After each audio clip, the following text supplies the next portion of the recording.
Dear students, finally the wait is over. आप लंबे समय से इंतजार कर रहे थे कि जेई मेंस की डेट आए। जेई एडवांस के बारे में अगर एक्सपेक्ट नहीं भी कर रहे हो तो जेई मेंस का ईगरली बच्चे वेट कर रहे थे। And it is good news for all of us. Finally JEE Mains और बहुत ही जल्दी जेई एडवांस की भी डेट उन्होंने रिलीज कर दी। डेट्स क्लियर हो जाने से अब हमारे लिए प्लानिंग करना, आगे के बारे में प्रॉपर योजना बनाना बहुत आसान हो गया है।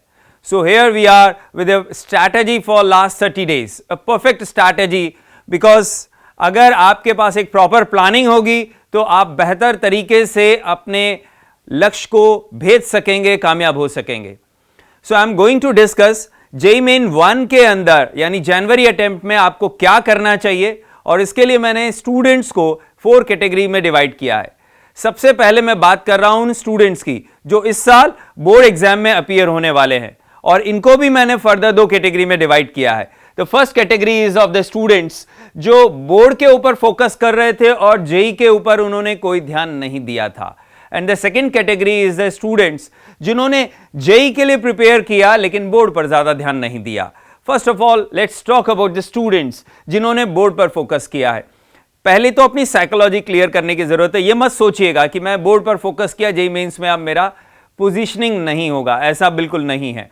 आपने जो बोर्ड के लिए तैयार किया है, एनसीईआरटी पढ़ी है, बुक्स पढ़ी हैं, those are all relevant. Syllabus board से काफी रिजेंबल करता है। ये जरूर है कि 12th और 11th दोनों का आता है, आपने 12th के ऊपर ज्यादा फोकस किया है, but still you have an opportunity.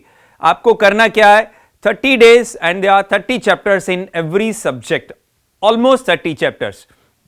हर रोज आपको एक चैप्टर रिवाइज करना है, पढ़ना है उसको। अब पढ़ने में आपको ये लग सकता है कि तीनों सब्जेक्ट के एक चैप्टर यानी 3 चैप्टर एवरीडे करना, ये तो बहुत बड़ा काम हो जाएगा सर। नहीं, उसके लिए हम क्या करेंगे, we have handbooks of maths, physics and chemistry. आप उस हैंडबुक से क्रक्स उस चैप्टर का पढ़ेंगे, उसमें जो फॉर्मूले हैं, थ्योरम्स हैं, उनको याद करेंगे।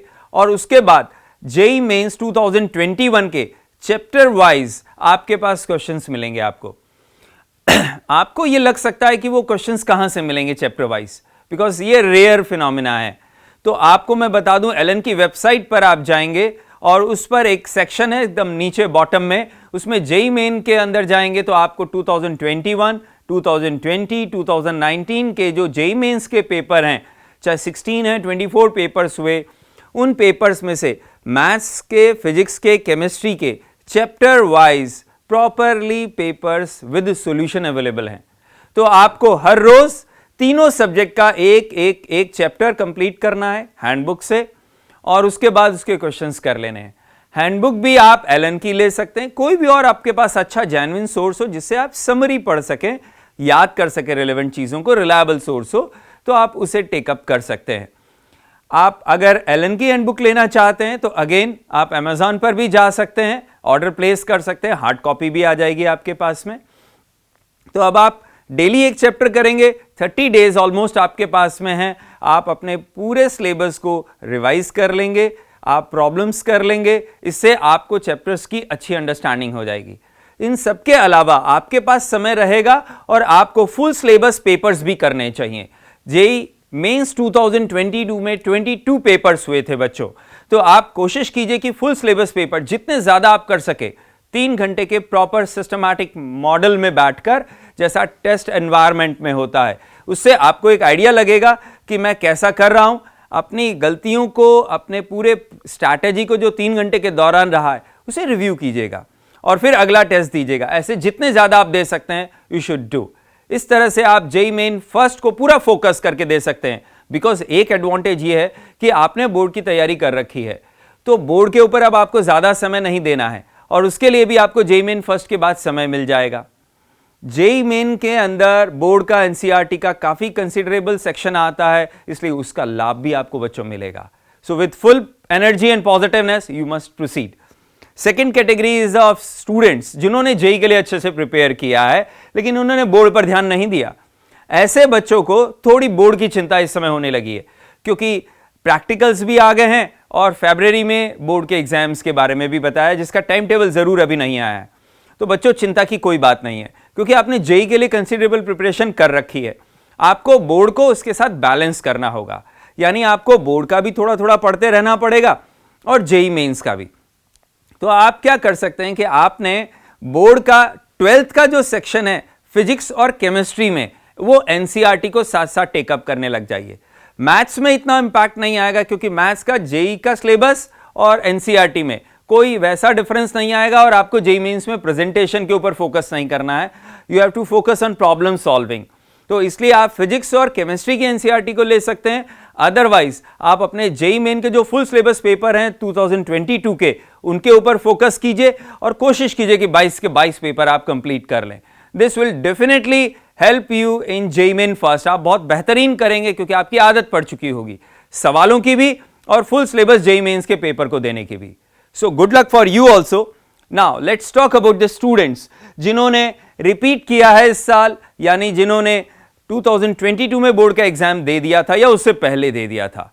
उसमें भी मैं दो कैटेगरी में डिवाइड कर रहा हूं स्टूडेंट्स को। The first category is of the students जिन्होंने जेई का सिलेबस अपना कंप्लीट करने को है या थोड़ा बहुत बचा हुआ है। ऐसे बच्चे अब पूरी तरह से जेई मेन के ऊपर फोकस करना चाहिए क्योंकि दीज आर द स्टूडेंट्स जिन्होंने जल्दी शुरू कर दिया था, रिपीट करने का डिसीजन जल्दी लिया और जेई की तैयारी जल्दी शुरू कर दी। तो इन्हें यह कोशिश या यह सोच रखनी चाहिए कि जेई मेन फर्स्ट में बहुत अच्छे से कर लूं ताकि मैं जेई एडवांस के लिए पूरे बचे हुए समय को डिवोट कर सकूंगा। February, March, April, May, 4 months will be there for JEE Advanced. If you have qualified JEE Main with a good score, आपको यह भी नहीं सोचना पड़ेगा कि मुझे बैकअप प्लान के लिए काम करना है, आप पूरा JEE Advanced पे जा सकोगे। तो अब आपको करना क्या है, आपका syllabus is about to finish. अब आप फुल सिलेबस पेपर पर ही फोकस कीजिए और हैंडबुक से आप भी रिवाइज करते जाइए क्योंकि आप पूरा डिटेल रिवीजन नहीं कर पा रहे हैं, इतना समय भी नहीं बचा आपके पास कि आप पूरी थ्योरी डिटेल में रिवीजन कर सकें। तो आप हैंडबुक का यूज कीजिए और फुल सिलेबस पेपर्स दीजिए। जो सिलेबस आपका बच गया है, अगर आपको लगता है कि आपका सिलेबस फरवरी में कंप्लीट होने वाला था, तो आप जनवरी 20 तक या 15 जनवरी के बाद वाले पोर्शन में से जो जेईई मेन के लिए सिग्निफिकेंट है, रिलेवेंट है, केवल उसको टेकअप कीजिए। एक सेलेक्टेड तरीके से स्ट्रैटेजी बनाना और स्टडी करना इज वेरी यूजफुल। जैसे मान लीजिए कोनिक सेक्शन है, तो कोनिक सेक्शन के अंदर जेईई मेंस में आप केवल टैंजेंट और नॉर्मल पर फोकस करके आपका काम हो सकता है। बेसिक जो फॉर्मेट है, जनरल जो फॉर्म्स हैं और टैंजेंट नॉर्मल, आपको pair of tangent, chord of contact, highlights और ऐसे बहुत सारी प्रॉपर्टीज होती हैं जो जेईई एडवांस में रिलेवेंट हो भी सकती हैं, लेकिन यहां उसका रोल नहीं है। तो आप सेलेक्टेड और डिसेंट लेवल ऑफ प्रॉब्लम्स को करके अपनी जेईई मेंस की तैयारी को मुकम्मल कर सकते हैं। अब हम बात करते हैं उन स्टूडेंट्स के लिए जिनको बड़ी चिंता हो रही होगी इस समय, और चिंता क्यों ना हो, उन्होंने जेईई एडवांस की प्रिपरेशन रिपीट करने का डिसीजन ले लिया, तो उनका सिलेबस अभी कंसिडरेबल बाकी है, हो सकता है उनका 50-60% सिलेबस हुआ हो। तो पहली बात तो उन्हें चिंता नहीं करनी है क्योंकि ये तो उन्हें पहले से पता था। अगर वो सितंबर में तैयारी शुरू करते हैं तो वो ये कैसे उम्मीद कर सकते हैं कि दिसंबर में या जनवरी में उनका सिलेबस कंप्लीट हो जाएगा। बच्चों, आप 11th और 12th पूरा सिलेबस कंप्लीट कर रहे हैं, वो आप 6 महीने 8 महीने, आप सोच के देखिए कि कैसे आप इतना जल्दी अपने सिलेबस को कंप्लीट करें, वो भी एडवांस लेवल पर। और ऐसे में कई बच्चे तो वो होते हैं जिन्होंने 11th 12th में जेईई की कभी तैयारी नहीं की है। तो don't worry, what you have to do is, आप जेईई मेंस के जो अप्रैल अटेम्प्ट है उसको मेन अटेम्प्ट की तरह से लीजिए। जनवरी को फोकस मत कीजिए, देना जरूर है, ध्यान रखिएगा, यहां पर देना जरूर है, लेकिन आपका फोकस अप्रैल अटेम्प्ट पर रहना चाहिए।